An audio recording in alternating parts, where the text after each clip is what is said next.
అందరి జీవితాల్లో నవ్వులు విరబూయాలని ఎంత బంగారమైన దాన్ని కొత్తగా మనం మలుచుకునేటువంటి సామర్థ్యం మన చేతుల్లోనే ఉంది.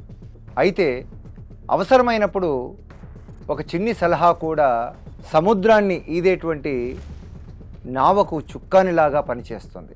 కాబట్టి ఈరోజు ఇక్కడ సైకాలజీ, లా అండ్ ఆర్డర్ ఈ 3 కోణాల్లో కూడా మీ సమస్యను సునిశ్చితంగా సంపూర్ణమైనటువంటి సమాధానం వైపు ఒక పరిష్కారం అందించేటువంటి ప్రయత్నం చేస్తుంది. మీ సమస్య మా పరిష్కారం. Kalpana Nagashetti, high court advocate. మీ Vijay Kumar, assistant commissioner of police, retired. I'm doctor Harikumar, surgeon and psychologist.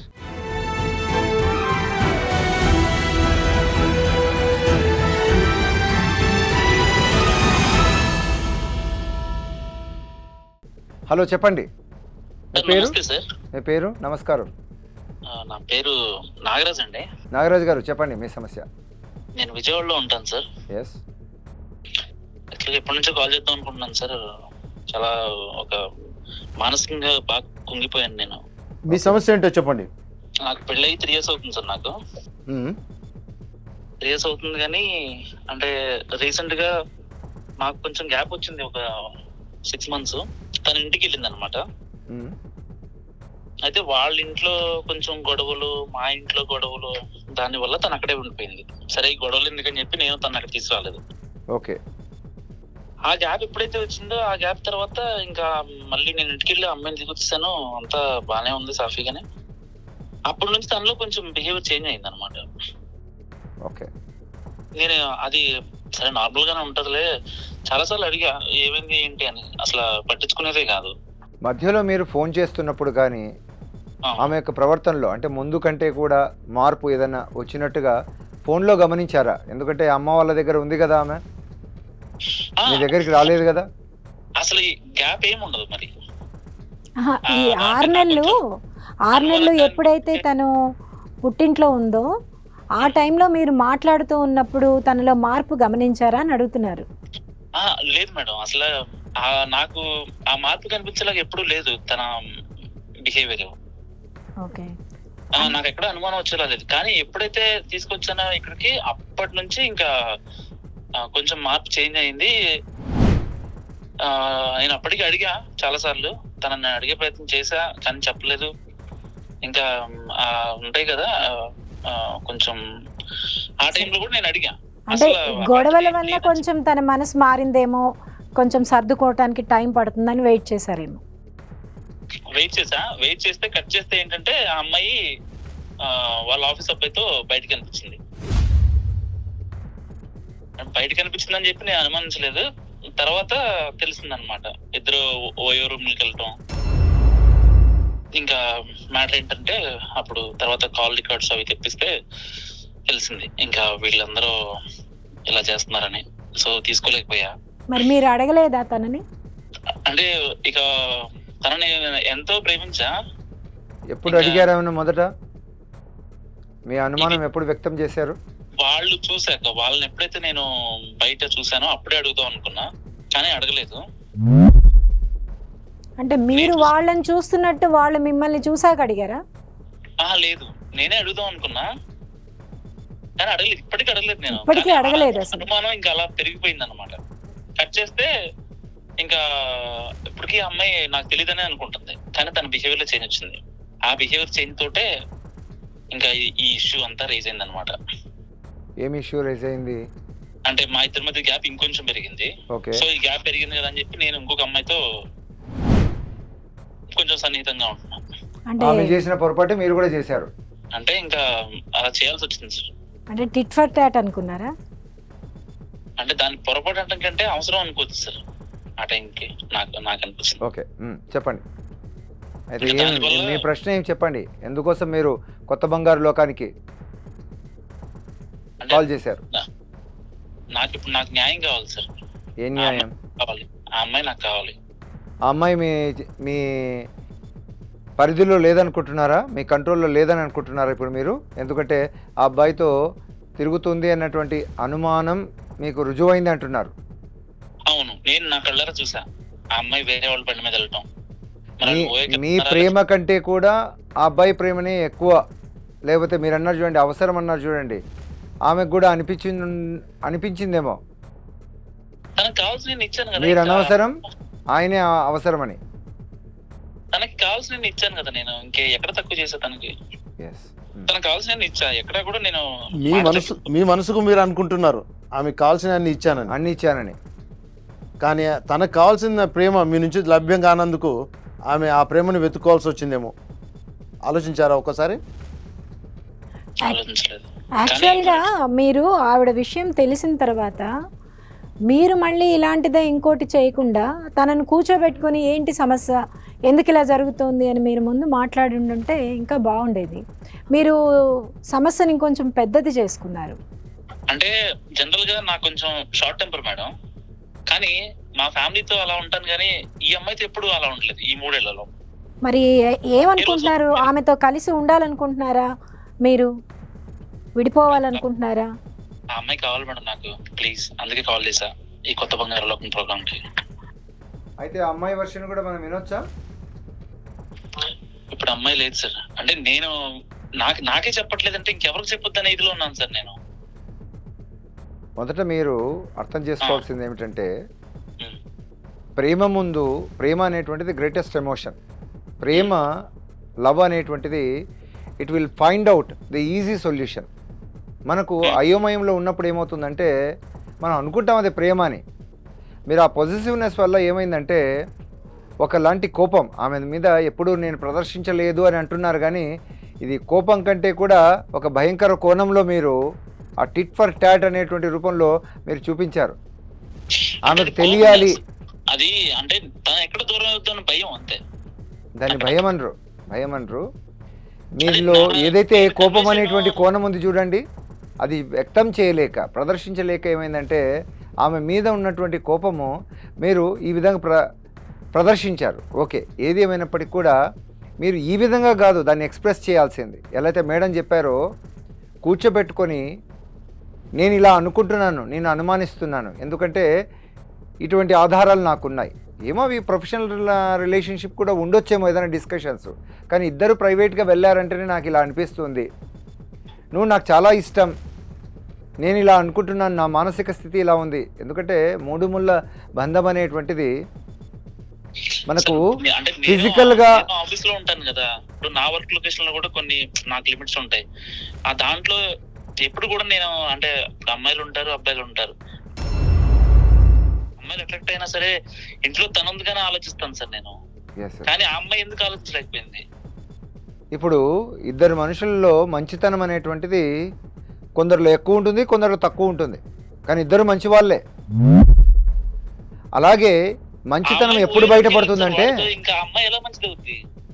మంచితనం అనేటువంటిది ఎప్పుడు బయటపడుతుందంటే ఎప్పుడైనా అంత హాయిగా ఉన్నప్పుడు కాదు, ఏదైనా ప్రాబ్లమ్స్ వచ్చినప్పుడు దాన్ని ఏ విధంగా ఎదుర్కొంటాము, ఏ విధంగా సాల్వ్ చేసుకుంటాము అనేటువంటిదే మన యొక్క మంచితనం కావచ్చు, మన యొక్క గొప్పతనాన్ని కానీ అది మెజర్ చేస్తుంది. అయితే ఇక్కడ మీరు ఆ అమ్మాయి ఇలా చేస్తుంది కాబట్టి స్టార్టింగ్ లో పెళ్ళైన తర్వాత ఫస్ట్ ఇయర్ అయిపోయింది. ఆ తర్వాత మా ఇంట్లో వాళ్ళ ఇంట్లో కొన్ని క్లాషెస్ వల్ల తన ఇంటికి పంపించేసని చెప్పాను కదా.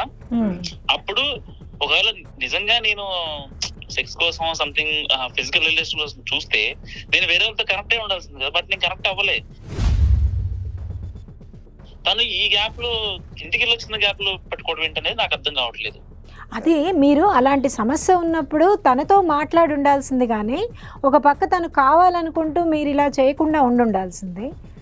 మరి యాక్చువల్గా what I psychological point of వ్యూలో చూస్తే ఏదైతే వారి ఎమోషన్స్ ఏవైతే ఉన్నాయో వాటిని సరిగా ఎక్స్ప్రెస్ చేయకపోతే, కమ్యూనికేట్ చేయకపోతే, ముఖ్యంగా ఇష్టపడినటువంటి వాళ్ళతో నా వాళ్ళు అనేటువంటి ఆ పొజిటివ్నెస్ ఉన్నటువంటి చోట అన్ఎక్స్పెక్టెడ్గా ఏదైనా జరిగినప్పుడు ఏమవుతుందంటే దాన్ని ఎక్స్ప్రెస్ చేయలేక, ప్రదర్శించలేక అది ఇంకొక రూపంగా వెళ్ళిపోతుంది అన్నట్టు. అందుకే లివ్ ఇన్ ద మూమెంట్ అంటారు అన్నట్టు. మనం ఎప్పుడు కూడా ఏం చేస్తామంటే ఇలా చేసింది కాబట్టి నేనేం చేయాలి అని ఒక పెద్ద కథ అల్లేస్తాం, 90mm సినిమా సృష్టించుకుంటా. అనుమానం అనేటువంటి ఒకనొక జబ్బుగా నేను అను, కానీ ఒక ట్రైట్, ఒక లక్షణం అది ఒక అన్నిసార్లు అలా ఉండదు, ఒక్కొక్కసారి ఇది విశృంఖలంగా కనిపిస్తుంది, చాలా పెద్దదిగా తయారవుతుంది. కానీ అప్పుడు చిన్నది కూడా ఏమనిపిస్తుంది అంటే ఒకవేళ అమ్మాయి పొరపాట్ల ఇంకా పూర్తిగా కూరుకుపోయి ఉండకపోవచ్చు, అయినా ఇతనే ఊహించుకోవడము. కరెక్టే సార్ మీరు చెప్పేది. అంటే ఇప్పుడు ఇంత జరిగింది కదా, సరే నేను ఎలా ఎక్స్ప్రెస్ చేయాలో తెలియక దాన్ని ఆపేశాను చెప్పకుండా. ఎక్కడ మళ్ళీ తన దూరం అయిపోతాం అనే బాధలు ఆపేశాను కదా. ఇది దూరం కాదు, ఎందుకంటే మిగతా వాళ్ళతో జీవితము మనకు ఏదో కొన్ని గంటలో కొన్ని సంవత్సరాల్లో ఉంటుంది, ఇది 100 ఏళ్ల జీవితం అన్నారు కాబట్టి కలిసి ఉండాలనుకున్నప్పుడు ఎక్కడ కూడా అమరికలు అనేటువంటివి మిస్అండర్స్టాండింగ్ అనేటువంటిది ఏం రాకుండా చూసుకోవాలన్నట్టు. మిస్అండర్స్టాండింగ్ కాదు సార్, ఆ అమ్మాయి ఓయో రూమ్ కి వెళ్ళిన వీడియో దాని బాయ్ ఫ్రెండ్ నాకు పంపించాడు పర్సనల్ గా. అంటే ఈ అమ్మాయి ఇక్కడ చూసారా, ఇప్పుడు మేము మాట్లాడుతుంటే మాకు ఎలాగా స్లోగా విషయాలు అర్థమవుతున్నాయో, ఏదైనా కానీ ఇలానే అది భార్యాభర్తలైనా కావచ్చు, లేకపోతే లవర్స్ కావచ్చు, లేకపోతే ఏదైనా సంబంధంలో ఉన్నటువంటి వారు మాట్లాడుకుంటూ ఉంటే, అంటే కోపతాపాల్లోకి గొడవల్లోకి దీంట్లో డైరెక్ట్గా దిగకుండా ఫస్ట్ మేడం అన్నట్టుగా కొంత మాట్లాడుకుంటే మనకి ఈజీ సొల్యూషన్స్ దొరుకుతాయి. మనము టిట్ ఫర్ టాట్ వరకు పోవాల్సినటువంటి అవసరం లేదా. మీరన్నా ఇలా చూపించారు మీ కోపాన్ని కానీ, లేకపోతే ఆమె మీద ఉన్నటువంటి ప్రేమను, నాకు దూరం అవుతుంది కాబట్టి నేను కూడా ఆమెకు దూరం అవుతాను, నాకు అసలు ఈ విధంగా పంపించే స్టేజ్ కి వెళ్ళిందంటే ఇంకా అమ్మాయి నిజంగా నా మాట వింటదా ఇప్పుడు ఈ స్టేజ్ లో? కానీ నాగరాజు గారు చెప్పండి సార్. ప్రతి వ్యక్తి తమ యొక్క వైవాహిక జీవితంలో కొన్ని పొరపాట్లు చేస్తుంటారు. భార్య భర్తను అర్థం చేసుకోవడంలో కానీ, భర్త భార్యను అర్థం చేసుకోవటం, ఆమెకి ఏం కావాలో, ఆమె ఏం ఆశిస్తుందో, నేను అమ్మాయిని పెళ్లిసుకుని తప్పేసి అనిపిస్తుంది సార్. ఆమె ఏం ఆశిస్తుందో తెలుసుకోకుండా ప్రవర్తిస్తుంటాం. మీకు ఒక చిన్న ఉదాహరణ చెప్తాను. నేను నా పోలీసు ఉద్యోగం చేసేటప్పుడు నాకు ఒక సమస్య ఎదురైంది.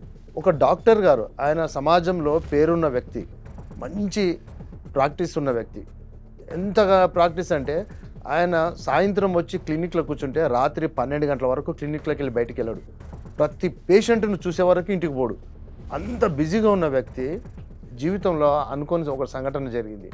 అది ఏంటి అంటే, ఆ డాక్టర్ గారు వచ్చి నాకు చెప్పుకున్నాడు, సార్ నేను ఈ సమస్యతో బాధపడుతున్నాను, నా భార్య వరుసకు తమ్ముడైన వ్యక్తితో సంబంధాలు పెట్టుకుంది, నేను ఆ వ్యక్తికి పైసలు ఇచ్చి చంపాలనుకున్నా అని చెప్పి నన్ను వచ్చి సలహా అడిగాడు. అది సమస్యకు ఇంకొక సమస్య జోడించినట్టు అయిపోతుంది, ఆ సమస్యకు పరిష్కారం కాదని చెప్పి డాక్టర్ గారికి సున్నితంగా నేను మందలించాను. విషయం ఇక్కడ అర్థం చేసుకోండి. ఆ డాక్టర్ ఏమంటాడంటే, నేను ఎవరి కోసం ఈ రాత్రి మగలు కష్టపడుతున్నాను, తన కోసం, తన పిల్లల కోసమే కదా నేను ఈ సంపాదించేది, లేకుంటే నా ఒక్కడి కోసమా, నాకు ఒక్కడి కోసం, నా కడుపుకు ఒక్కడి కోసం నేను ఎక్కడో బతకగలను, ఇంతగా రాత్రి మగలు కష్టపడుతున్నానంటే మీరు అర్థం చేసుకోండి, నా పిల్లల కోసం, నా భార్య కోసమే కదా, వాళ్ళని సుఖ సంతోషాలతో ఉంచడానికే కదా నేను ఇంత కష్టపడుతున్నాను. ఆమె అర్థం చేసుకోవట్లేదు, ఆ విషయాన్ని ఆమె అర్థం చేసుకోవట్లేదు. ఆమె మరి ఇంకేదో కావాలని చెప్పి వరుసకు తమ్ముడైన వ్యక్తితో సంబంధం పెట్టుకుంది, శారీరక సంబంధం పెట్టుకుంది అని చెప్పి తను ఏడ్చాడు. భార్యాభర్తల మధ్య అనురాగము, ఆప్యాయతలు ఏ విధంగా ఉండాలి, వాటిని ఏ విధంగా అర్థం చేసుకోవాలి, మనము కూలంకుషంగా కూర్చొని మాట్లాడుకోవాలి, భార్యాభర్తలు మాట్లాడుకోవాలి. అప్పుడే పరిష్కారం లభ్యమవుతుంది. సమస్యగా మనం దాన్ని జటిలం చేసుకోవద్దు. మీ విషయంలో కూడా మీరు ఉద్యోగరీత్యా మీరు వెళ్తున్నారు, ఆమె ఏదో ఆశిస్తుంది మీ నుంచి, అది మీ దగ్గర దొరకడం లేదు, దాంతో ఆమె పక్క వాళ్ళతోన ఆ యొక్క కోరికను తీర్చుకుంటుంది. అది మీరు అర్థం చేసుకోవాలి. కరెక్టే సార్. అలా అయితే నేను కూడా అమ్మాయి ఇంటికి వెళ్ళినప్పుడు నేను కూడా కోరికల కోసం వేరే దగ్గరికి వెళ్ళాలి కదా. అలా కాదు నాగరాజు గారు, మీరు ఇప్పుడు తనను వద్దని కూడా మీరేం అనుకోవట్లేదు. అంటే ఆ అమ్మాయిలో ఎంతో కొంత మంచితనం ఉంది, ఆ అమ్మాయి మీరు కావాలని అనుకుంటున్నారు. కావాలని అనుకుంటున్నప్పుడు మీరు ఖచ్చితంగా కూర్చుని మాట్లాడుకుని ఉండాల్సింది. వద్దు అనుకున్నారనుకోండి, ఎలాగో లాయర్లో ఉంటాం మేము, ఓ డైవర్స్ కేసు వేసుకుంటే మీ దగ్గర ఆధారాలు అన్నీ ఉన్నాయి, వెంటనే డైవర్స్ కూడా వచ్చేస్తుంది. అది కాదు కదా ఇప్పుడు మీకు సమస్య. తను కావాలనుకుంటున్నప్పుడు మీరు కూర్చుని మాట్లాడుకోవడం వల్లే మీకు పరిష్కారం ఉంటుంది. ఒక సమస్యకి ఇంకో సమస్యను జోడించొద్దు, అది ఇంకా పెద్దగా అవుతుంది. ఒక సమస్యతో బాధపడుతున్నారు మీరు ఆల్రెడీ, మరి ఇంకొక సమస్యను మీరు క్రియేట్ చేస్తున్నారు ఇంకో పక్క, అది వద్దు. ఆ అమ్మాయి ఇప్పుడు అంటే నేను తనను ఎంత ప్రేమిస్తున్నా గానీ తను ఆల్రెడీ వేరే వాళ్ళతో రిలేషన్ పెట్టుకుని ఓయోకి వెళ్ళి నాకు వీడియోస్ పంపించిన వాళ్ళు మీరు మంచోళ్ళు అంటున్నారా? అవును, మంచోళ్ళని విషయము ఓయో వరకు చెప్పట్లేదు. పోయిందంటే అర్థం చేసుకోండి మీరు. విషయము ఓయో వరకు పోయిందంటే అంటే మీ ఇక్కడ యాంగిల్లో ఇప్పుడు ఆ అమ్మాయి ఆహా, మంచిదంటారా? అలా ఆమె కాదండి, మంచిదేనడం అలా లేదు. కాదండి. ఇందులో 2 సొల్యూషన్లు ఉన్నాయి. ఒకటి ఆవిడకి డివోర్స్ ఇచ్చేయడం, లేదంటే ఆవిడని నచ్చజెప్పుకొని మాట్లాడుకొని ఆవిడ ప్రవర్తనని మార్పు తెచ్చుకొని సైకాలజిస్ట్ దగ్గర చూపించి, ఎందుకు అన్నీ బాగానే ఉన్నాయి మీ ఇద్దరి మధ్యన అన్నీ బాగున్నాయి అనుకున్నప్పుడు ఆమెలో ఆ ఒక్క చిన్న కోణంలో ఉండే తప్పుని సరి చేసుకుని కలిసి ఉండగలగడం. ఆ అమ్మాయి ఓయోకి వెళ్తే ఇప్పుడు చిన్న కోణం అనేటువంటిది దాని ఉద్దేశం ఏంటంటే సరిదిద్దగలిగినటువంటి పొరపాట్లు. ఎందుకంటే ఇక్కడ మీరు ప్రేమిస్తున్నారు, మీరు ఇంకా ఇష్టపడుతున్నారు, కావాలని కోరుకుంటున్నారు. ఇంత జరిగినా కూడా నేను పర్లేదు మేల్ డిస్క్రిమినేషన్ ఫీమేల్ డిస్క్రిమినేషన్ లాగా మాట్లాడుతున్నారు. లేదు లేదండి, మీరు ఎప్పుడు అలా భావించొద్దు. ఆవిడ చేసింది కరెక్ట్ అని మేము సమర్థించట్లేదు, కానీ మీరు ఆమెను కావాలని కోరుకుంటున్నారు కాబట్టి చెప్తున్నాం కూర్చోబెట్టి మాట్లాడుకోండి అని. లేకపోతే సింపుల్గా మీరు డివోర్స్ కేసు వేసుకోవచ్చు, మీకు వెంటనే అడల్టరీ కింద వచ్చేస్తుంది కూడా డివోర్స్. అట్లని చెప్పి మీరు ఇంకొక తప్పు చేసుకుంటూ పెద్దది చేసుకోకూడదు సమస్యని అనేది నేను మీకు చెప్పాలనుకుంటున్నాను. డివోర్స్ వద్దు మేడం, నాకు ఆ అమ్మాయి కావాలి తప్పకుండా. ఎందుకంటే అందుకనే మీరు- కూర్చొని మాట్లాడాలి. ఇప్పుడు నేను ఎవరితో రిలేషన్ లో ఉన్నా కుదిరితే ఆ అమ్మాయిని కూడా ఇప్పించండి నాకు, ఎందుకంటే తనని కూడా బాగా ప్రేమించాను. మరి ఇదే మాట ఆ అమ్మాయి కూడా అంటే మీతో, ఆ ఓయో తిరుగుతున్న అబ్బాయితో కూడా నేను ఉంటానంటే మీరు ఒప్పుకుంటారా? అటు ఒప్పుకోను మేడం నేను. మరి అలా కాదండి. అన్కంట్రోల్డ్ మైండ్ చాలా వెరితలలు వేస్తుందిలేండి, వెరీ కోరికలు కూడా కోరుకుంటుంది. అదంతా మేము కౌన్సిలింగ్లో కానీ వీటన్నిటి, ఎందుకంటే మీరు ఒక్కరే వచ్చారు, మీ వైఫ్ను కూడా తీసుకొని వచ్చి ఉంటే ఆమె యొక్క కోణాన్ని కూడా మనం మీకు అర్థమయ్యేలా, ఎందుకంటే మీరు ఆమెను అర్థమయ్యేలా చెప్పాలని అనుకోలేదు, మీకు నచ్చినటువంటి విధంగా మీరు మీ రియాక్షన్ చూపించారు. అది రెస్పాన్స్ కాదు. ఏమిటంటే ఆమె అలా చేసింది కాబట్టి నేను అలానే చేస్తాను. కానీ చివరి ఎవరు బాధపడుతున్నారు ఇక్కడ? మొదట ఎవరు వచ్చి ఇక్కడ పంచుకుంటున్నారు? ఆమె దృష్టిలో తప్పు కూడా కాకపోవచ్చు. ఆ అమ్మాయి దాన్ని దూరంగా సెక్సువల్ గా దూరంగా పెట్టినా బాధపడింది నేనే, ఆ అమ్మాయి ఇంటికి వెళ్ళినా బాధపడింది నేనే, ఆ అమ్మాయి ఓయోకి వెళ్ళినా బాధపడింది నేనే, ఇప్పుడు ఆ అమ్మాయిని అడగాలన్నా బాధపడింది నేనే. చేస్తే కామన్ గా బాధపడేది నేనే, ఆ అమ్మాయి కాదు. అసలు ఆ అమ్మాయికి బాధ లేదు సార్, కానీ నాకు అమ్మాయి కావాలి. ఇప్పుడు ఆమె తప్పు చేయలేదు అని చెప్పడం లేదు మేము, మీరు అనవసరంగా లేకపోతే ఉన్నటువంటి ప్రాబ్లంను మీరు మొత్తం మీరే దాన్ని సఫర్ అవుతున్నారు. కాబట్టి ఫస్ట్ జరగాల్సింది ఏమిటంటే మీరు ఆమెను తీసుకొని వచ్చి మాతో ఒకసారి కౌన్సిలింగ్ చేస్తే, అంటే ఇద్దరి మీ అంతరంగం అనేటువంటిది ఇద్దరికి తెలియాలన్నట్టు. ఎందుకంటే అలా చేయడం తప్పు కాదనేసి మీరంటున్నారు, ఇద్దరితో కాకపోతే ముగ్గురితో ఉండొచ్చు అనేటువంటి ఆ ధోరణిలో మాట్లాడుతున్నారు. ఆమె కూడా చెప్పొచ్చేమో. ఏదేమైనప్పటికీ కూడా మీ ఇద్దరి జీవితాలు కలిసి ఉండాలంటే నాకు పరిష్కారం ఇప్పుడు ఇక్కడే కావాలి. ఎందుకంటే ఒకవేళ నేను తనని రమ్మంటే వాడిని కూడా చూస్తుంది ఆ అమ్మాయి తప్పకుండా, ఎందుకంటే తీసుకొని రావాలి. సో ఇప్పుడు నేను ఒక్కడనే మాట్లాడాలి ఇప్పుడు ఈ ఇష్యూ మీద. లేదు ఆ అమ్మాయికి రావాలి అంటే వాడిని కూడా తీసుకొచ్చింది అనుకోండి, అప్పుడు ఇంకా నేను తీసుకోలేను అనమాట. ఆ అమ్మాయిని వేరే వాళ్ళతో చూసి మీరు అన్ని ఊహించుకుంటున్నారు, ముందే ఊహించుకుంటున్నారు. ఇప్పుడు ఆ అమ్మాయి మీకు కావాలి, ఆ అమ్మాయి ప్రవర్తనలో మార్పు రావాలి అనుకున్నప్పుడు ఆ అమ్మాయి లేకుండా మనం ఈ సమస్యను ఎలా పరిష్కారం చేస్తాం? నేను ఊహించుకోవడం కాదు మేడం, ఆ అమ్మాయిని నాకు పంపించిన వీడియోలో ఓయో రూమ్ లో వాళ్ళిద్దరు కలిసిన వీడియోస్ ఉన్నాయి నా దగ్గర. నిజమే. అసలు ఆ అమ్మాయికి తెలుసా? మీకు తెలుసనే విషయం ఆ అమ్మాయికి తెలుసా? తెలీదు. మరి తెలీదు కాబట్టి ఇలా ఉంది. తెలియనట్టు నటిస్తుంది. ఎందుకంటే ఆ అబ్బాయికి నా నెంబర్ ఎలా దొరికింది? తనే వేపట్టే కదా. అసలు వాడికి నాకు పరిచయం లేదు, వాడు ఎవడో కూడా నాకు తెలియదు. అంటే ఆ అమ్మాయి మిమ్మల్ని నుంచి విడిపోవాలనుకుంటుందా? అలా అని చెప్పట్లేదు. మరి అలాంటప్పుడు ఆ అమ్మాయి ఇచ్చుండకపోవచ్చు, అతనే ప్లే చేస్తుండొచ్చు. మీరు అనుకుంటున్నారు మీ భార్య అతనితో పంపించింది, ఆమె స్నేహితులతో ఏదైతే ఉందో వాంటెడ్ గాని అనుకుంటున్నారు, కానీ మీరు అతనే పంపించి ఉండొచ్చు. ఎందుకంటే ఆమె ఆ సీక్రెసీ అనేటువంటిది తాను రివీల్ చేయలేదు, మీరే దాన్ని తెలుసుకున్నారు. ఇట్లా ఓయో రూమ్కి వెళ్తుంది, ఇలా వెళ్తుందని అంటున్నారు. ఒకవేళ ఆమెనే పంపించింది అనుకుంటున్నారు, కానీ మాకైతే ప్రస్తుతానికి అర్థమవుతున్నది ఏమిటంటే అతను పంపించి ఉండొచ్చేమో. ఎందుకు పంపిస్తారు తెలుసు కదా మీరు, బ్లాక్మెయిల్ చేయడం, లేకపోతే చూడు నా భార్య ఏదైతే నీ భార్య నాతో కూడా ఉంది అని ఒక మెంటాలిటీ ఉంటుంది అన్నట్టు, సాడిస్టిక్ మెంటాలిటీ. వారు ఎంజాయ్ చేస్తూ ఉంటే అదేమి మీకు తెలిసి ఉండకపోవచ్చేమో, కానీ కన్ఫర్మ్ చేశారన్నట్టు. ఏ విధంగా మళ్ళీ పంపించడం ద్వారా మిమ్మల్ని ఒక బాధ పెట్టాలనేటువంటి ఉద్దేశంతో అతను చేసినటువంటిదే కనిపిస్తుంది మాకు. మీరు ఏం చేయాలంటే ఇప్పుడు నిర్ణయం తీసుకుంటున్నారు మీరు, ఏమని ఆమె ఎట్లయినా పర్లేదు, ఎట్లయినా ఉన్నా ఆమె నాకు కావాలి. కానీ ఇంకొకటి ఏం చెప్తున్నారంటే లేదు ఆమెనే ఆ వీడియోస్ నాకు పంపించింది నన్ను బాధ పెట్టాలని. ఇక్కడ మీకు ఒక కాన్ఫ్లిక్ట్ ఉంది. మీరు ఫస్ట్ కొద్దిగా నింపాదిగా అర్థం చేసుకుంటే సొల్యూషన్ చాలా ఈజీగా కనపడుతుంది. అదేమిటంటే మీ భార్యను తీసుకొని నువ్వు చేసింది చిన్న తప్పుగానే నేను తీసుకుంటాను, ఇవి చాలా చాలా సహజం. ఎలా అయితే మన పోలీసు వారు చెప్పినట్టుగా చాలా కామన్.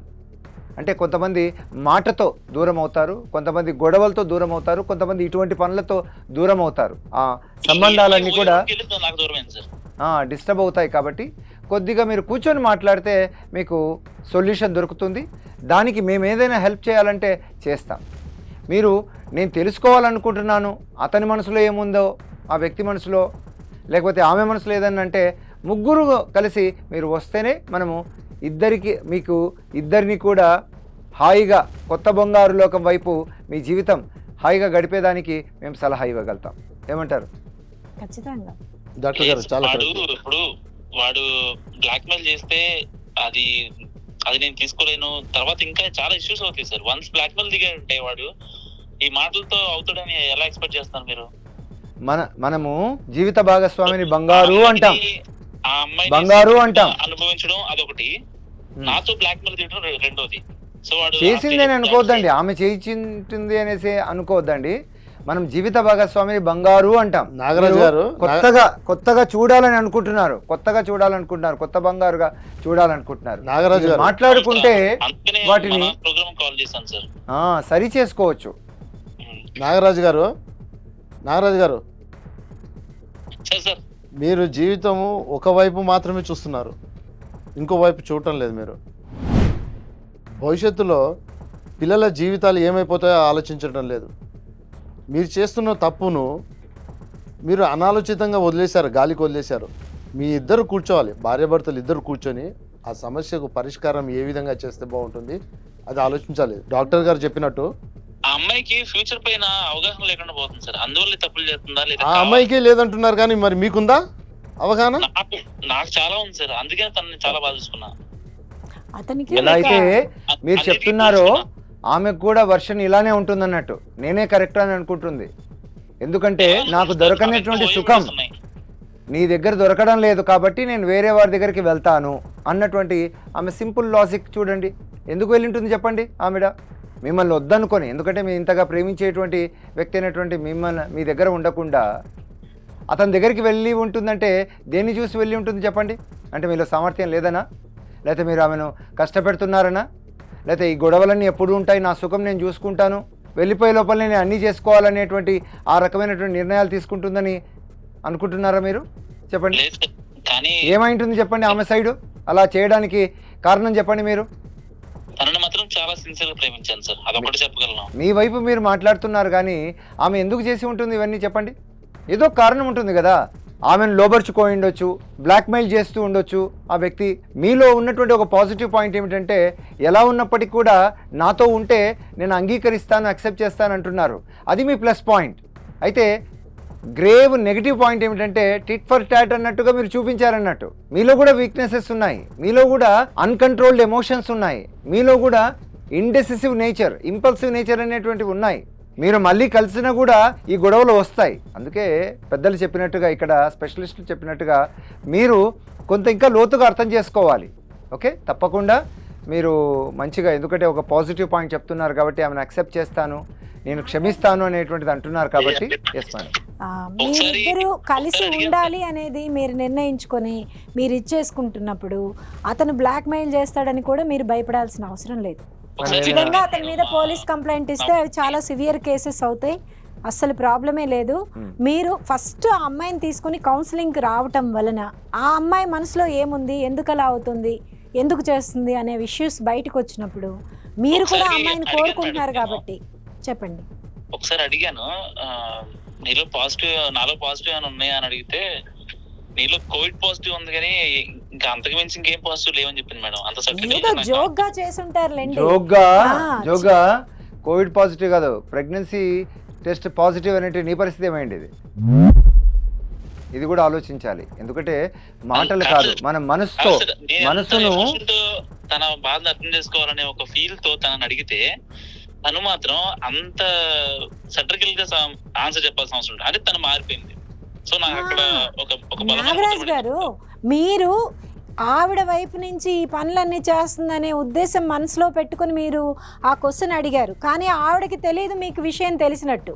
అందుకనే ఆవిడ మీరు మాట్లాడిన మాటను అలా జోక్గా మాట్లాడింది. మీరు చేసిన పొరపాటుల్లో మీరు ఆవిడ కూర్చోబెట్టి మాట్లాడకపోవడమే. ఒకవేళ నాకు తెలిస్తే తన ఫోన్ నుంచే ఓయో వీడియోస్ వచ్చేవి, అవునా? అలా అంటారా? No no no no no అట్లాంటి వ్యక్తి అయితే మీరు అసలు ఎందుకు ఆవిడనే కావాలనుకుంటారు? అనుకోరు కదా. అదే మేడం నేను చేసిన పొరపాటు. లేదండి, మీరు సమస్యని పెంచుకుపోతున్నారు మీ వైపు నుంచే. ఆ భారం అంతా మీరే మోస్తున్నారు అనవసరంగా. ఆవిడతో కూర్చొని మాట్లాడాలి ముఖ్యంగా. అసలు నాగరాజు, యాక్చువల్గా లైఫ్ జర్నీలో మనము మామూలు జర్నీ, బస్ జర్నీ కానీ ఏ జర్నీలు చేసినా ఏదైనా మనకు కష్టం అనిపిస్తే దిగేయచ్చు. కానీ లైఫ్ జర్నీలో మనం ఒక 2-3 సార్లు ఆలోచించాల్సినటువంటి అవసరం ఉంటుంది, ఎస్పెషలీ రిలేషన్షిప్స్లో. ఇక్కడ మీరు పొరపాటు అయిపోయింది, నేను అనవసరంగా పెళ్లి చేసుకున్నాను, ఇక ఎందుకురా ఇలా నా జీవితం ఇలా అయిపోయింది, ఇది ఒక ఏమంటారంటే ఫియర్లెస్ పర్సన్ లేదా మైండ్ మీద కంట్రోల్ లేనటువంటి అటువంటి వాళ్ళు తీసుకునేటువంటి మాట్లాడేటువంటి మాటలు. మీరు మాట్లాడుతుంటే మాకు అర్థమవుతుంది, ఒక ప్రేమ కలిగినటువంటి బాగా మంచి వ్యక్తివి, బాగా జీవించాలి ఎవరు అనేటువంటి మంచి లక్షణాలు ఉన్నాయి నీతో. ఇక్కడ నువ్వేమిటంటే ఆలోచించాల్సింది, కొన్ని పొరపాట్లు నీలో స్పష్టంగా మాకు కనిపిస్తున్నాయి. ఎందుకంటే చూడు, ఈ చెయ్యి ఉంది, నా చెయ్యే కనిపిస్తుంది కదా. అదే ఇలా దగ్గరికి పెట్టుకున్నాను అనుకో, దగ్గరికి పెట్టుకుంటే కనిపించదు అది. ఎలా అయితే ఒక కన్ను ఒక కన్ను ఇంకొక కన్ను చూడలేదు. కాబట్టి కొంత మీరు ఏమిటంటే స్పెషలిస్ట్లో ఉన్నాం కాబట్టి కొంత మీరు ముగ్గురు కలిసి వచ్చినా లేకపోతే మీరిద్దరు కలిసి వచ్చినా కూడా ఈ ప్రాబ్లంను సాల్వ్ చేసేటువంటి అవకాశం మాకు కనిపిస్తుంది. నీవు తీసుకున్నటువంటి నిర్ణయం, నాకు అమ్మాయి కావాలి కానీ లేదు, బ్లాక్మెయిల్ చేయడానికి ఆమె ఫోన్ ద్వారానే ఆమె పంపించింది, ఇటువంటివన్నీ నిరూపణలు లేకుండా మీరు ఊహిస్తే కరెక్ట్ కాదు. ఎందుకంటే ఇద్దరు కలిసి ఉండాలి అనేటువంటి మీరు చెప్తున్నారు, మా యొక్క లక్ష్యం కూడా ఆలోచన కూడా అదే. మాట్లాడాలి. ఎస్ చెప్పండి మేడం. ఇప్పుడు వాళ్ళిద్దరు కలిసి నాకు పంపించారు కదా వీడియోస్. అవునండి. నేను ఇప్పుడు వాళ్ళ కాల్ లిస్ట్ లో అలా తీపిచ్చేయడం బెటర్ అంటారా, లేదా నాకు వచ్చిన నెంబర్ మీద కేసు పెడితే బెటర్ అంటారా? అంటే లాయర్ లీగల్ గా వెళ్ళమంటారా? ఇప్పుడు మీరు తను వద్దు అనుకుంటే మీరు లీగల్ గా వెళ్ళొచ్చు హ్యాపీగా. తను కావాలి అని ఒక పక్కన అనుకుంటున్నారు. సో తన మీద కేసు పెట్టడం అనేది మీరు ఎలా చేయగలుగుతారు? పెడితే మీరు అది చెప్పండి. వాడంతా చూడాలి, ఆ అమ్మాయి మీద ఆ అమ్మాయి నాకు కావాలి. అలాంటప్పుడు ఆ అమ్మాయితో పెట్టించాల్సి వస్తుంది కేసు. మీరు పెడితే ఏమవుతుందంటే అలా కాదండి, మీరు ఇప్పుడు ఆ అమ్మాయి వేరే అతనితో సంబంధం ఉంది అనే దాన్ని అడల్టరీ కింద తీసుకుంటారు, అది డైవర్స్కి గ్రౌండ్ అవుతుంది అంతే. అదే ఆ అమ్మాయి మీరు ఒకటైనప్పుడు ఆ అతను మీద మీరు కేసు పెట్టారనుకోండి, అతని మీద కేసెస్ స్ట్రాంగ్ అవుతాయి. నాగరాజు గారు ఇప్పుడు వీళ్ళిద్దరికి అడ్డుగా నేనే ఉన్నాను మేడం, నేనే తప్పు. నాగరాజు గారు ఆ విధంగా ఆలోచించడం తప్పు, ఆ విధంగా ఆలోచించడం తప్పు. రీసెంట్ గా సుప్రీంకోర్టు జడ్జిమెంట్ ప్రకారంగా ఒక స్త్రీ, ఎన్ని చట్టాలుండి ఏం లాభం సార్? ఒక స్త్రీ వినండి, ఒక స్త్రీ తన భర్తను కాకుండా వేరే వ్యక్తితో శారీరక సంబంధం పెట్టుకుంటే అది నేరం కాదు. ఇప్పుడు దాన్ని నేరంగా భావించారు ఇప్పుడు. కాబట్టి దయచేసి అర్థం చేసుకోండి. మీరు మీ భార్య కూర్చొని మాట్లాడండి, విషయాన్ని మాట్లాడి దాన్ని ఒక కూలంకుషంగా ఒక సమస్యకు పరిష్కారం ఎతికే మార్గాన్ని ఆలోచించండి. ఒకవేళ మీరు ఆమెతో కలిసి మాట్లాడాలని ట్రై చేసినప్పుడల్లా నాకు ఆ ఓఎస్సీనే గుర్తొస్తుంది సార్. అదే నా మెయిన్ సమస్య.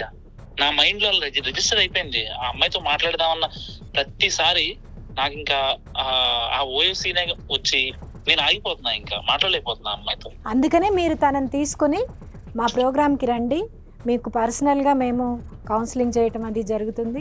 మామూలుగా తీసుకురండి ఇక్కడికి, ఇద్దరిని వేరువేరుగానే కూర్చోబెట్టి మాట్లాడతాము. ఇప్పుడు నాగరాజు ఒకవేళ మర్చిపోవడం, దాన్ని మర్చిపోవాలి సార్, ఆ మెంటల్ టెన్షన్ భరించలేకపోతున్నాను, ఆమెను చూస్తే నాకు అదే గుర్తొస్తుందంటే ఒక చిన్న ఎక్సర్సైజ్ అందరం కూడా చేద్దాం సార్. ఇలా చూడండి, ఇలా పెట్టుకోండి, దీన్ని ఇలా ముందుకను, దీన్ని వెనక్కను, రెండు ఒకేసారి చెయ్యి. దీన్ని ముందు కనాలి, దీన్ని వెనక్కి కనాలి.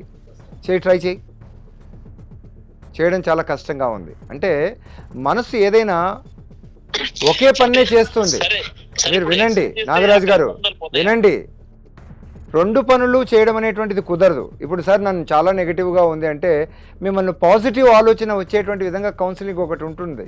అంటే ఊరికే మాట్లాడడం కాదు, సెషన్ చేసినప్పుడు ఏమవుతుందంటే మీకు అంతవరకు బాధించినటువంటి ఏదైతే ఆలోచన ఉందో, నెగిటివ్ ఆలోచన, దాన్ని మేము సరిచేయడం జరుగుతుంది. అంటే మీరు దాన్ని అంగీకరించడం కాదు, అక్కడ దాన్ని మర్చిపోతారన్నట్టు. పాజిటివ్ ఆలోచనతో నో, పొరపాట్లు అనేటువంటి చాలా సహజం కదా, నేను మలుచుకుంటాలే, మార్పు వచ్చేలా చేసుకుంటాలే, నా భార్యే కదా అన్నటువంటి ధీమా మీలో కాన్ఫిడెన్స్ను పెంచేలా చేసినప్పుడు ఏమవుతుందంటే మీరు ఎంత నెగిటివిటీలో ఉన్నప్పుడు ఎంత మాట్లాడినా కూడా ఆమెకు నెగిటివిటీనే అందుతుంది. పాజిటివ్గా ఉన్నారనుకోండి, ఎస్ నేను కలిసే ఉండాలనుకుంటున్నాను, జరిగింది చాలా చిన్న విషయమే, అలానే తీసుకుంటున్నాను, చూడండి మీరు ఇంకా ఏం మాట్లాడుతున్నారంటే వాడిని ఏమైనా చేయాలి, ఆమె కావాలి, ఇటువంటివన్నీ కొన్ని తగ్గిపోవాలన్నట్టు మీలో ఉన్నటువంటి నెగటివిటీ, వాటిని సరిచేయడానికి సెషన్స్ ఉన్నాయండి. కాగ్నిటివ్ బిహేవియర్ థెరపీ అని, అలాగే హిప్నాసిస్లో మీకు డీకండిషనింగ్ థెరపీ అనేటువంటివి, ఇవన్నీ చేస్తే మీరు అనుకుంటున్నటువంటి సమస్యను ఈజీగా సాల్వ్ చేయొచ్చు. ఒక పని చేస్తాను సార్, అయితే మీరు అన్నట్టే చెప్పండి. వాళ్ళిద్దరిని చంపేస్తాను సార్. ఒక తప్పును సరిదిద్దడానికి ఇంకో ఆల్రెడీ తప్పు ఒక చేస్తున్నారు, చేశారు. ఇంకో తప్పు ఈసారి చేస్తున్నారు. ఇంకా పెద్ద బ్లండర్ ఒక విషయం చేసేస్తారు. ఓకే, అతన్ని మీరు చంపేస్తారు. మీరు ఎక్కడ కూర్చుంటారు నెక్స్ట్ డే? ఇద్దరిని చంపేస్తాను సార్. జైల్లో కూర్చుంటారండి మీరు, జైల్లో కూర్చుంటారు. ఆ జైలు జీవితాన్ని అనుభవించాలనుకుంటున్నారా మీరు? లేదు సార్, యూఎస్ వెళ్ళిపోతాను సార్. ఎలా నిన్ను పోలీసులు అంత తేలిగ్గా పంపిస్తారు? ఆన్ సైడ్ వచ్చింది సార్, నాకు ఆల్రెడీ పాస్పోర్ట్ ఉంది. అవును, పాస్పోర్ట్ ఉన్నంత మాత్రాన నువ్వు తేలిగ్గా పోలీసులు పూలలో పెట్టి నిన్ను యూఎస్ఏకి పంపిస్తారా? నేను వెళ్లే ముందు చంపేస్తాను సార్, వెళ్లే రోజు ముందు చంపేస్తాను ఇద్దరిని. అది కాదండి సమస్య. ఇంకొక యూఎస్ లో సమస్య ఉన్నారు, create అప్పిస్తారు. చేసుకుంటారు. మీరు ప్రపంచంలో ఏ మూల ఉన్నా పోలీసు వాళ్ళు పట్టుకొస్తారు, అది వేరే విషయం, తప్పది. ఒక సమస్యను పరిష్కరించడానికి మీరు ఇంకో సమస్యను క్రియేట్ చేస్తున్నారు సార్. వాళ్ళు పట్టుకుంటారు, ఓకే, ఎప్పటికైనా దొరకాల్సిందే, కానీ ఉన్న రోజులే హ్యాపీగా ఉంటాను కదా, వాళ్ళని చంపేస్తానన్న జైల్లో కూర్చోవడం హ్యాపీనెస్సా? జీవితాంతం జైల్లో కూర్చోవడం హ్యాపీనెస్సా? జీవితాంతం ఉన్నాం కదా సార్. జీవితం మరి మరణశిక్ష పడుతుంది, చెప్పలేము, జీవిత ఖైదు పడవచ్చు. అది నాకు ఉండగానే మరణశిక్ష ఇస్తుంది కదా సార్. ఇది వాడితో ఓయకెళ్ళి అది మీ భావన. ఏ ఆమె చేసిన తప్పు మీరు చేయలేదా? మీరు చేస్తున్నారు ఇంకో అమ్మాయితో, అది చెప్పరు మీరు, దాన్ని డార్క్ లో పెట్టేస్తారు. సార్, ఆ అమ్మాయి పేరు భావన కదా సార్, ఆ అమ్మాయి పేరు కుసుమ. మీ ప్రాబ్లం కు మరణం కాదు సొల్యూషను, కావాల్సింది మరుపు, దాని ద్వారా వచ్చేటువంటి మార్పు. మరణం అనేటువంటిది మీరు సొల్యూషన్ అనుకుంటున్నారు, కానీ సింపుల్ సవరణ ఏమిటంటే మీరు చేయాల్సింది ఏమిటంటే మర్చిపోవాలి దాన్ని. ఆ మర్చిపోయేటువంటి విధంగా కౌన్సిలింగ్ అనే పద్ధతులు చాలా ఉన్నాయి, అదే మీకు మార్పు జీవితంలో అందిస్తుంది. లేదు సార్, దాని ఇంట్లో కట్టె కాలితేనే దానికి తెలుస్తుంది. చూసారా, ఇంతవరకు ఏమో ఆ అమ్మాయి కావాల్సిందే అన్నారు, ఇప్పుడేమో చంపేస్తాను అని చెప్పి మాట్లాడారు. ప్రేమ ఉన్న వాళ్ళైతే క్షమిస్తారట, చాలా అర్జెంట్ గా కౌన్సిలింగ్ కావాలి, అర్థం చేసుకుంటారట. ఒక ఇంగ్లీష్ కవి ఏం చెప్పాడో తెలుసా మేడం? చెప్పండి. Don't hurt the people that you don't love అని అన్నాడు. నేను ఒక ఆర్టికల్ చదివా, సో ఆ థియరీని అప్లై చేసా సేమ్. సరే, ఆల్రెడీ చేశారు కదా, చేసినా నాకు రిటర్న్ అది నేను ఏదైతే ఎక్స్పెక్ట్ చేశానో సరిపోవట్లేదు. విపరీతమైన లవ్ కాదు నేను ఎక్స్పెక్ట్ చేసింది, క్యాజువల్ గా తను మనసులో ఏముందో అనే దానికోసమే మాట్లాడడం తప్ప అసలు ఎప్పుడు కూడా నేను తనని ఇబ్బంది పెట్టలేదు. అలాంటి ఇబ్బంది పెట్టే మనస్తత్వం కూడా సరే చూద్దాం నాగరాజు, ఆమె వర్షన్ కూడా వింటే ఆమె ఎందుకు ఆ విధంగా చేసింది, ఒకవేళ ఆమెనే ఏవైతే నేను మిమ్మల్ని హర్ట్ చేసేటువంటి విధంగా ఉన్నటువంటి ఆ న్యూడ్ ఫిల్మ్స్ పంపించింది అనేటువంటిది మీరు ఏదైతే అంటున్నారో చూద్దాం, ఆ వర్షన్ కూడా విందాం. కానీ డాక్టర్ గారు, యాక్చువల్గా ఆ అమ్మాయిని అతను బ్లాక్మెయిల్ చేయడం వల్లే అలా జరుగుతూ ఉండుండొచ్చు. ఎందుకంటే అది తెలియదు, అది కూడా కరెక్ట్ కావచ్చు. అతను ఇతనికి పంపించాడు కదా, అవును. నాగరాజు గారికి పంపించారు కదా ఆ వీడియోస్ అవన్నీ. సో ఆ అమ్మాయిని కూడా అలానే ఏదో ట్రాప్ చేసి బ్లాక్మెయిల్ చేసి తప్పకుండా లోబర్చుకొని ఉండే మీరు అవకాశాలు ఆలోచించింది కూడా కరెక్ట్. ఎక్కువగా ఉన్నాయి. అతను ఈ విధంగా హర్ట్ చేస్తూ, ఎందుకంటే ఇతనికి ఆ విషయాలు చెప్పాల్సినటువంటి అవసరం మనకు లేదు కాబట్టి యూజువల్గా జరిగింది అదే అయి ఉండొచ్చు. ఎందుకంటే ఆమెను కూడా బ్లాక్మెయిల్ చేస్తాడనేటువంటిది మనకు అర్థమవుతుంది ఇతని ద్వారా. ఎందుకంటే ఇతను భర్త కాబట్టి, ఇష్టపడుతున్నటువంటి వాడు కాబట్టి డబ్బును కూడా ఆశిస్తుండొచ్చు. ఆ అమ్మాయిని లోబర్చుకోవడానికి అతను అలా చేసి ఉండొచ్చు. ఎందుకంటే వీళ్ళిద్దరి మధ్యన పెద్ద ఇబ్బందులు ఏం లేదు, బానే ఉన్నారు. జరిగింది అదే. సరే వాడు లోపర్చున్నాడు, అందుకని వాడిని చంపేస్తామండి. అయ్యో, అలాంటప్పుడు మీరు మీ జీవితానికి కూడా శిక్ష వేసుకుంటున్నారు కదా. సైమల్టేనియస్ గా మీరు కూడా శిక్ష వేసుకుంటున్నారు. పడినా పర్లేదు మేడం, అట్లా ఉండకూడదు. అతన్ని శిక్షించడానికి చట్టాలు ఉన్నాయి. అందుకనే ఆ అమ్మాయిని కూడా తీసుకొస్తే అసలు ఏం జరిగింది తెలిస్తే దాన్ని బట్టి మనము అందులోంచి ఆ అమ్మాయిని బయటికి తీసుకొచ్చి మీరు ఒక హ్యాపీ లైఫ్ లీడ్ చేయడానికి మేము అందరం కలిసి మీకు హెల్ప్ చేయగలుగుతాం. నాగరాజు, మీరు సరి అయినటువంటి భర్త అయితే, నిజంగా మీ భార్యను ప్రేమిస్తున్నారంటే క్షమించడం అనేటువంటిది ఒకటి ఉంది. మీరు ఆల్రెడీ నేను క్షమిస్తాను, నేను ఆమె నా జీవితంలోకి మళ్ళీ ఆహ్వానిస్తాను అని చెప్తున్నారు. అయితే ఆమె వచ్చిన తర్వాత ఒకవేళ మీరు చంపారనుకోండి, చంపారు, ఆమె కోరుకుంటున్నారు, అప్పుడు మీరిద్దరు కలిసి జీవిస్తారా? ఎందుకంటే జైల్లో ఉంటారు కదా మీరు. ఎక్కడ కుదురుతుంది మీరు ఇద్దరు కలిసి జీవించడం? ఆయన అసలు ఆల్రెడీ ఆమెను లోబర్చుకున్నాడనే చెప్తున్నాడు. ఒకవేళ ఇద్దరిని చంపారనుకోండి, మీకు నిజంగా ప్రేమ లేదని అర్థం ఆమె మీద. ఎందుకంటే ప్రేమ క్షమించడానికి కోరుకుంటుంది, ప్రేమకు అర్థమే లేదు, అందులో అర్థం లేదు. ఇంకోటి, మీరు మీ తల్లిదండ్రులను, సమాజాన్ని కూడా మీరు వాల్యూ ఇవ్వడం లేదు. ఎందుకంటే చంపడమే దానికి సొల్యూషన్ అనేటువంటి దాంట్లో మీరు ఉన్నారు. సమస్య అంటేనే సమస్య పోయేది అని అర్థం. Every problem has solution. మీరు కొద్దిగా ఆలోచిస్తే, ఎస్ ఆమెతో కూర్చొని చెప్పి నువ్వు నాకు కావాలి అని అంటే అయిపోతుంది. ఎందుకంటే మీ ఇద్దరు కలిసి ఉన్నారనుకోండి, మీ ప్రేమ బంధము, మీ భార్యాభర్తల బంధం అనేటువంటిది పటిష్టంగా తయారైతే దాన్ని ఎవరు కూడా కదిలించలేరు. వాడు ఎంతటి వాడిని మిమ్మల్ని బ్లాక్మెయిల్ చేయాలనుకున్నా, ఎంత లోబర్చుకోవాలని అనుకున్నా, ఎందుకంటే ఈ బంగారం, నాగరాజు బంగారం సరిగ్గా ఉందనుకోండి, ఈ నాగరాజు బంగారాన్ని మనం సరిదిద్దామనుకోండి, అన్ని బంగారులు కూడా అప్పుడు ఈ బంగారానికి అబ్బుతాయి. అంతే. చూడండి, very simple thing. You have to correct your self and will definitely help you. We use మీకున్నటువంటి ఆ ఇంపల్సివ్ బిహేవియర్కు వాడాల్సినటువంటి మందులు కూడా మేము ఇస్తాం. ఎందుకంటే మన హిట్ టీవీ కేవలము సమస్యలను మాత్రమే హిట్ చేయడం కాదు, హృదయాలను కూడా హిట్ చేస్తూ ఒక హోలిస్టిక్గా సొల్యూషన్ అందించాలి అన్ని కోణాల్లో. అందుకే ఇక్కడ సైకాలజీ, లాయర్ గారు, అలాగే పోలీస్ వారు, వీరందరూ కూడా ఎందుకున్నామంటే అన్ని వైపుల సహాయం అందించాలనే. మీ ప్రాబ్లం ఉంది, అది ప్రాబ్లం లేదనడం లేదు, పక్కనంతా కూడా తప్పులు ఉన్నాయి, మీ భార్య ఏదో గొప్పది అని చెప్పడం లేదు ఇక్కడ మేము, లేకపోతే మీరు ఒక్కరే మంచి అని చెప్పడం లేదు. మీరు చూడనటువంటి కోణాలను కూడా మేము చూసి ఈజీ సొల్యూషన్ అందిద్దామని. ఇక్కడ మా ప్రేక్షకులు కూడా ఉన్నారు, కింద చూస్తే కామెంట్స్లో వారి సొల్యూషన్ కూడా అందిస్తారు. చాలామంది ట్రోల్ చేస్తుంటారు, అవి ఇవి ఇట్లా లేదు అట్లా లేదు. No, we invite all the viewers to give the solution. ఎందుకంటే నాగరాజుకు తెలియనటువంటి కోణాన్ని మేము కూడా చెప్పకపోయి ఉండొచ్చు, మీకు ఇంకా తెలిసి ఉండొచ్చు. Right all your solutions and మరి ఒక సమస్యతో మనం మళ్ళీ కలుద్దాం.